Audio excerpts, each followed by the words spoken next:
I believe that the practice of keeping track of the year truly began in year 1 of the millennial kingdom. I believe this is the true meaning of AD, or the Latin phrase Anno Domini, which means in the year of the Lord. There's usually some variation of this phrase in old books and manuscripts.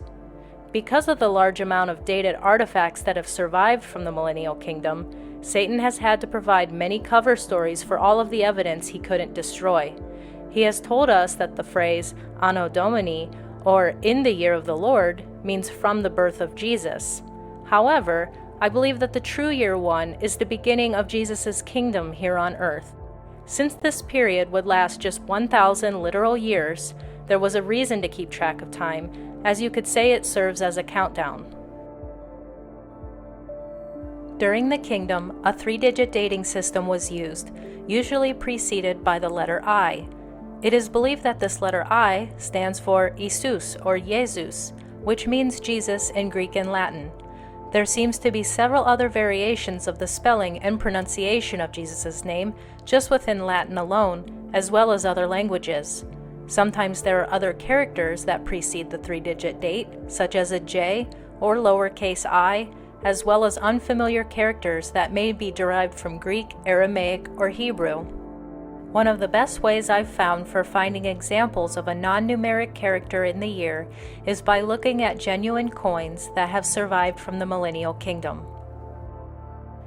Here we have a coin that we would be told is from the year 1621. However, we see that the character in the first digit is different from the numeral 1 in the last digit, and therefore we can conclude that the first digit is not a numeral 1. Here we have another coin that we would be told is from the year 1700, but obviously the character in the first digit does not resemble a numeral 1, and there is a large space separating it from the 3-digit year. We can deduce that this coin is not from 1700, but the year 700 of the kingdom. Here we have another more subtle example, but we can see that the relief of the letter I in the date is more refined and congruent with the other letters, while the numerals are more consistent with each other. Again, we would be told that this artifact is from 1890, but I would determine the date on this coin reads I-890, meaning year 890 of the kingdom of Jesus. There are many more examples, and you'll have no trouble finding your own. It's one of those things where once you see it, you can't unsee it.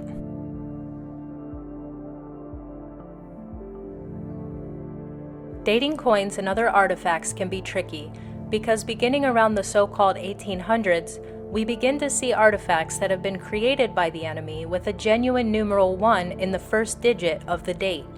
This is around the time that Satan was released from his prison and began the timeline deception. He began inserting false dates into all kinds of objects, including backdating inscriptions in books, on monuments and architecture, various works of art, and more. How exactly he pulled this off, I couldn't easily tell you. Lastly, one final example. If we had an object or event that was dated with the number 1900, that would be over here on the timeline, in our little season. But if we found an object that was dated I-900, that would actually fall back here, in the late kingdom. Conversely, if we have a pre-reset date such as 1500, that is generally the same year as I-500. If it seems a little confusing, well, it was meant to be, but you'll get the hang of it. In addition to the numeric dating system, the year was also commonly denoted in what we call Roman numerals. I have a feeling that perhaps Roman numerals are to be interpreted a little differently than what we've been told, but that's not something I'll be investigating right now. If you're someone who researches these sorts of things, then you're aware of what is regarded as the 1,000 years of added history that's been injected into our timeline. In all actuality, it appears to be about 800 to 850 years. I believe the entire reason that Satan has added approximately 800 years into our timeline is to once again provide a cover story for the things he couldn't destroy. As I showed just a couple examples of, there are innumerable artifacts that have the letter I or J preceding the year. We are told that an artifact dated I-500 would be the year 1500, but by doing so, a lot of fake and exaggerated history will need to be added in. This is all in a huge effort to hide the millennial kingdom from the people of our time. The more you learn about the true nature of our past, the more profoundly obvious it is that Jesus Christ is the ultimate truth, and it would definitely be a lot harder to go out and deceive the nations if we all understood we were riding off the coattails of Christ's kingdom.